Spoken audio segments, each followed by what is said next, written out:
Bonjour à toutes et à tous, j'espère que vous allez bien, je vous souhaite la bienvenue sur ma chaîne.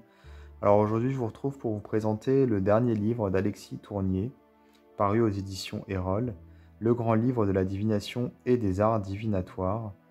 Donc c'est un bouquin vraiment très intéressant, écrit donc par Alexis Tournier, que vous connaissez peut-être déjà. En tout cas j'ai déjà présenté des livres qu'il a écrits, notamment sur le tarot de Marseille et sur l'oracle de Béline. Ici, c'est plus général, hein, puisque ce sont les arts divinatoires d'une manière plus ouverte, on va dire. Mais ce qui est vraiment intéressant, justement, c'est qu'il ne se contente pas d'évoquer ou de décrire différentes disciplines. Il donne des conseils pour justement pratiquer. Vous allez voir, c'est très complet. J'ai déjà lu d'autres livres sur le même sujet qui finalement survolaient les différents arts divinatoires qui existaient. Mais je trouve que celui-ci est plus pointu, plus documenté. En plus, Alexis Tournier, j'aime beaucoup sa façon d'écrire. Je trouve que il va droit au but. C'est très honnête. Il a une façon d'écrire qui est très honnête. On sent que ça vient du cœur. Et en même temps, il est toujours de très bons conseils. Et donc, au fur et à mesure qu'on va lire, on va non seulement apprendre des choses sur les arts divinatoires, mais surtout, on va avoir de bons conseils pour pouvoir pratiquer. Et ça, c'est important. Donc, ce livre, je le conseille à tout le monde, hein, si vous êtes novice ou si vous êtes déjà expérimenté, peu importe, je pense qu'il va vous plaire.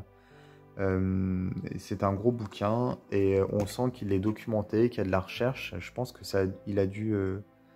Enfin, je suppose qu'il a dû prendre du temps à l'écrire. Du moins, il y a vraiment un travail de recherche intéressant ici. Vous allez voir. Alors, on va faire un peu de place déjà. Le sommaire. Ici, avec l'introduction. Donc on va pouvoir, si vous voulez, prendre un petit peu, lire le livre un peu comme on veut. On n'est pas obligé de le lire dans l'ordre. Mais par contre, cette première partie est importante et il explique que c'est bien de la lire. Et effectivement, je suis d'accord avec lui. Et cette première partie s'appelle « La divination et ses règles ». Donc ça permet un petit peu de mettre des bases, quoi, puisque effectivement, on ne fait pas ce qu'on veut non plus. Donc divination d'hier à aujourd'hui. Donc on a pas mal de points qui sont évoqués ici, avec notamment quelque chose d'assez intéressant ici. Peut-on changer son avenir? Voilà, donc c'est des questions qu'on peut se poser. Est-ce qu'on peut changer ou non son avenir? Est-ce que c'est écrit? C'est-à-dire, est-ce que quoi qu'on fasse, il n'y a rien qui changera? Et il partage la même opinion que moi et je pense de nombreuses personnes. C'est que oui, bien sûr, on peut changer son avenir et c'est bien pour ça qu'on tire les cartes. C'est pour pouvoir avoir des éléments de réponse qui vont nous permettre finalement d'agir, hein, pour que les choses changent dans le bon sens. Voilà. C'est simple, hein, c'est finalement plus quelque part. Enfin, il y a une notion de guidance qui est importante ici, justement, de guider l'autre à travers les cartes, ou de se guider soi-même, même à travers les cartes, pour pouvoir justement mener à bien ses projets, donc forcément changer son avenir. Voilà. Alors, il cite des auteurs, des livres, donc ça c'est plutôt chouette. D'ailleurs, il dit lui-même il invite les lecteurs à aller regarder dans sa bibliographie qui est à la fin de l'ouvrage pour pouvoir justement aller plus loin dans certaines recherches, puisque voilà, c'est pas possible avec un seul livre de tout expliquer et de rentrer en profondeur sur tous les sujets. Il faudrait plusieurs livres pour ça et il le dit lui-même d'ailleurs, ce qui est très honnête de sa part. Donc voilà, ici il est question justement de présent, passé, enfin de passé, présent, futur, et de savoir comment on peut justement influer sur son futur.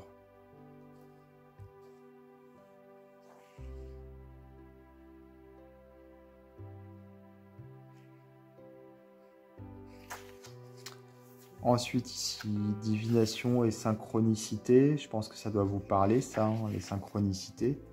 C'est quand on a des signes hein, qui viennent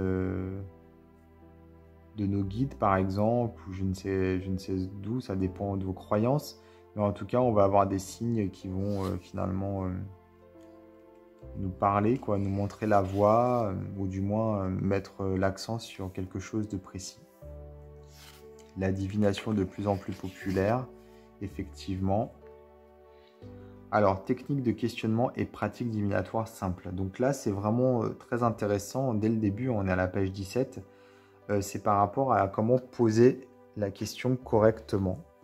Et ça, on en parle parfois dans certains livres, mais pas de façon aussi approfondie. Et surtout, je trouve que c'est abordé de manière très simple. Et c'est très, très vrai, en fait, ce qu'il dit ici. Déjà, il faut utiliser une forme positive et affirmative. Enfin, positif n'est pas forcément le bon terme, parce qu'il n'y a pas forcément de positif ou de négatif pour les cartes. D'ailleurs, il le dit lui-même. Mais plutôt d'une manière affirmative, d'être plutôt dans quelque chose de, oui, d'affirmatif, quelque chose d'ouvert, et pas forcément fermé. Ça aussi, c'est important. Et donc, il faut éviter de poser des questions aux cartes auxquelles elles vont répondre par oui ou par non aux cartes. Je dis aux cartes, mais en fait, c'est pas forcément les cartes, c'est juste que moi mon oracle, enfin ma méthode de divination préférée, ce sont les cartes. Mais ici, ça peut être n'importe quoi d'autre, puisque le thème n'est pas les cartes particulièrement. Ça peut être autre chose, bien sûr. Voilà, donc il faut poser les questions d'une manière ouverte. Donc on va, par exemple, au lieu d'utiliser « est-ce que », on va plutôt utiliser « comment ».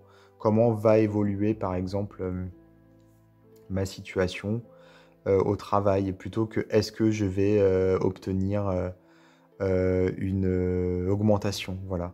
On va plutôt poser la question « comment va évoluer donc cette situation au travail ». C'est plus ouvert, et donc on va permettre à l'outil divinatoire de répondre. Peut-être qu'il a des choses à nous dire qu'on n'avait pas forcément prévues, et donc c'est plus ouvert, et ça permet donc de prendre en compte plus d'éléments au moment du tirage. Et c'est vrai que c'est très important de bien poser la question. Donc on a des exemples. Ici, voilà, mettez une vraie personne au cœur du questionnement. Donc il faut nommer, c'est important. Voilà, on peut également ajouter un jalon temporel, étudier les conditions. Voilà, tout est bien expliqué. C'est vraiment très intéressant. Moi, je suis super content de cette partie sur le questionnement. Ça m'a même aidé justement à me poser les questions à moi aussi. Est-ce que je posais la question, est-ce que quand je tire mes cartes, est-ce que je les pose de la bonne façon ou pas, mes questions? Et en l'occurrence, pas toujours. Puis j'avais eu une discussion avec Alexis là-dessus qui était tout aussi intéressante. Donc c'est quelque chose, je pense, qui pour lui est important, et qui doit l'être pour toutes les personnes qui s'intéressent aux arts divinatoires. Et c'est vrai qu'on a tendance à l'oublier, on part sur les interprétations, etc. On focalise beaucoup son attention là-dessus, l'interprétation, l'intuition, mais on oublie l'essentiel, enfin, ou du moins ce qui est important dès le début, ce sont les questions.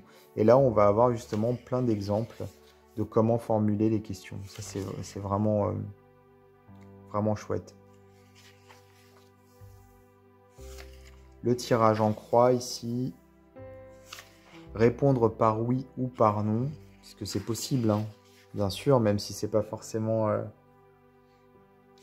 comment dire, le mieux, quoi. Mais bon, voilà, c'est mieux forcément d'avoir une question ouverte pour pouvoir avoir plus de détails. Et comme je disais, peut-être même des réponses surprenantes. Alors, on va ici pouvoir tirer les cartes avec des pièces, avec des morceaux de noix de coco auparavant. Ici, la convention noire et rouge avec le jeu de cartes à jouer. Les tarots également, comment avoir une réponse par oui ou par non. Avec des cartes plutôt, on va dire qu'on peut traduire par un oui et d'autres qu'on peut traduire par un non. On va avoir le Hiking ici. J'aime beaucoup, beaucoup le Hiking. J'invite toutes les personnes qui ne connaissent pas à se renseigner. D'ailleurs, j'ai un hexagramme qui est tatoué ici, puisque c'est vraiment un art divinatoire que je trouve très intéressant. Alors, deuxième partie, divination ancienne. Alors, les pareidolie. Je ne sais pas si vous connaissez. Donc, une pareidolie désigne la perception d'un animal, d'un objet ou d'un visage dans le chaos apparent d'une forme aléatoire. Par exemple, les nuages, voilà, tout simplement. Ça peut être n'importe quel autre support, hein. C'est pas forcément les nuages.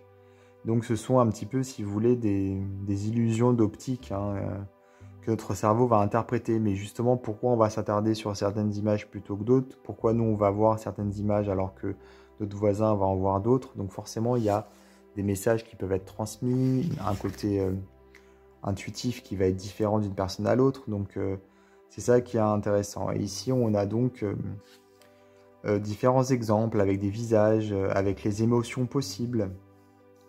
La joie, la tristesse, la colère, la peur, réflexion, donc le regard tourné vers la droite ou la gauche, vers le haut ou le bas, le visage ou le corps qui se font face, visage ou corps qui s'éloignent. Donc on va avoir différentes interprétations. Les animaux ici, avec le symbolisme des animaux pour pouvoir comprendre justement pourquoi on voit tel animal ou quoi. Les végétaux également.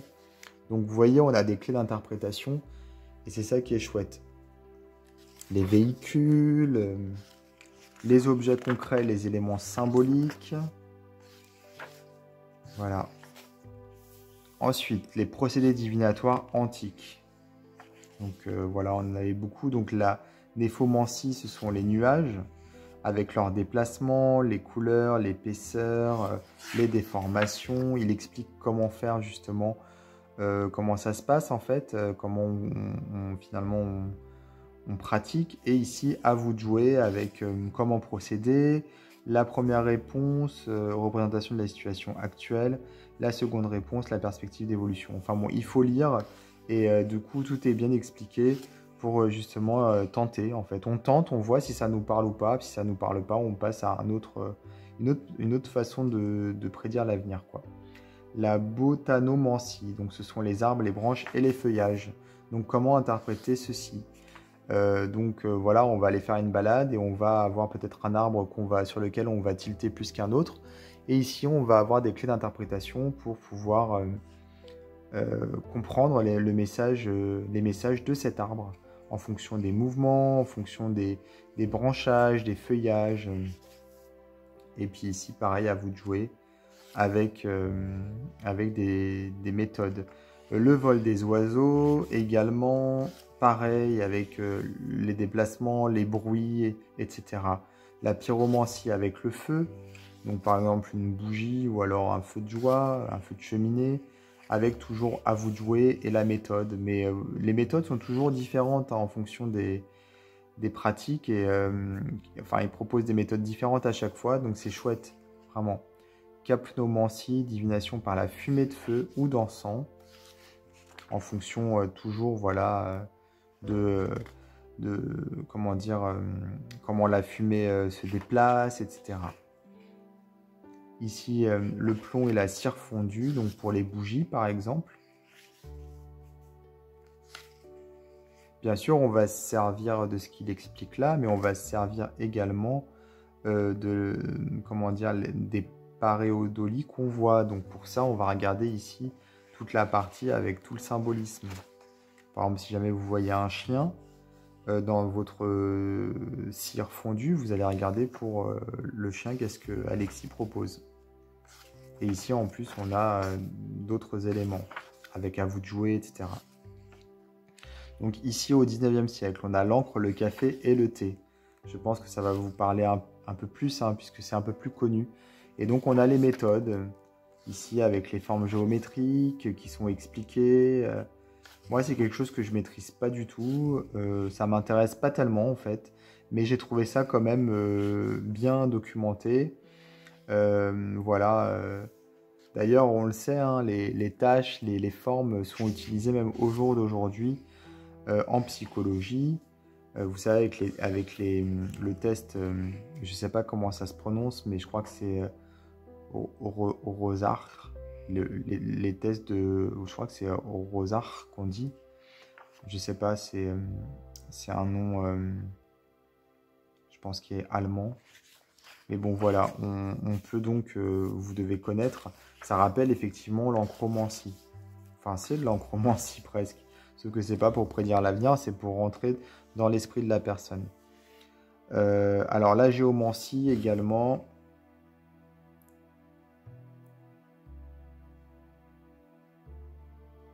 Donc, la géomancie avec les 16 figures géomantiques.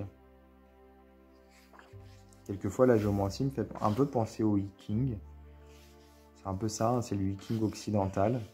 Ici, on a donc l'explication de chaque figure, bien sûr, et comment tirer justement cette géomancie. Les runes. Donc les runes avec les significations également de chaque rune. Ça, c'est chouette.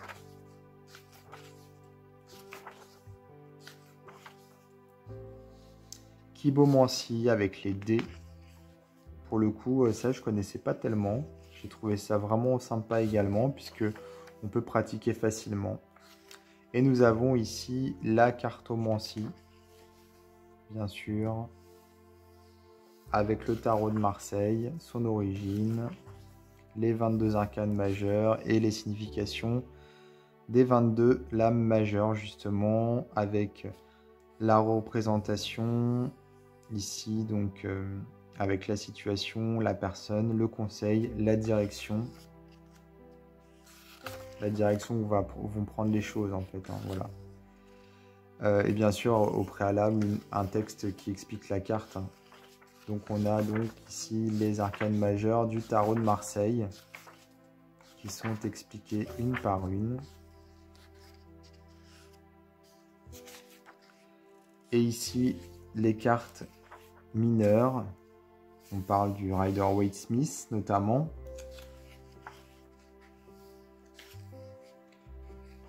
Mais on reste quand même sur du Marseille ici. Au niveau des cartes, on a aussi les cartes à jouer, les équivalences et les significations de chaque carte.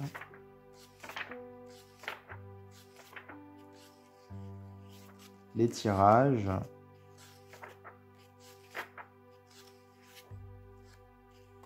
La croix celtique, un tirage très connu. Et la roue de la vie également. Et bien sûr, le tirage en 3 cartes pour un choix par exemple. Ensuite, on a l'oracle de Béline.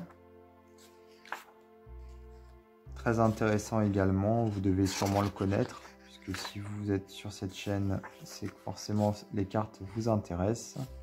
Donc on a des significations ici qui sont proposées pour chaque carte. Alexis est vraiment très calé au niveau du Béline et du Marseille, donc c'est pas surprenant qu'il en parle dans son livre.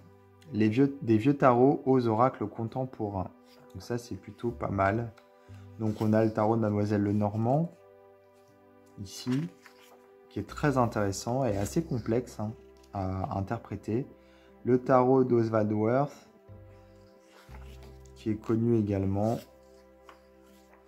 On a le tarot de Todd d'Aleister Crowley, c'était mon premier tarot, celui-là. Je le trouve vraiment sublime, très intéressant également. L'oracle de Suard, que je suis un peu moins fan, mais il est très rare et très, très recherché. Le tarot maçonnique, qui est très chouette aussi. Celui-ci, il est rare, il est devenu très rare. Et on a ici l'oracle G, l'oracle de la triade, qui est assez complexe aussi. Et si vous conceviez votre oracle personnel, donc ici, on va pouvoir construire son propre support avec des objets, par des jets d'objets. Donc ça peut être des graines, des noyaux, coquillages, osselets, voilà, on a des bijoux, etc. On va avoir des méthodes d'interprétation en fonction de comment tombent les fameux objets. Donc tout est expliqué. Et construisez votre oracle de cartes personnelles avec quelques conseils. Hein. Vraiment, bien sûr, il faut aller plus loin que ça, mais c'est déjà très intéressant. Ça donne des éléments voilà, des clés pour pouvoir créer son jeu.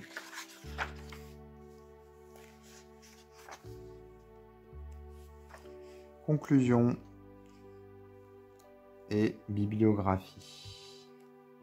Voilà, donc on a un livre qui fait plus de 300 pages et comme je disais, qui est complet et en même temps qui donne envie de continuer les recherches.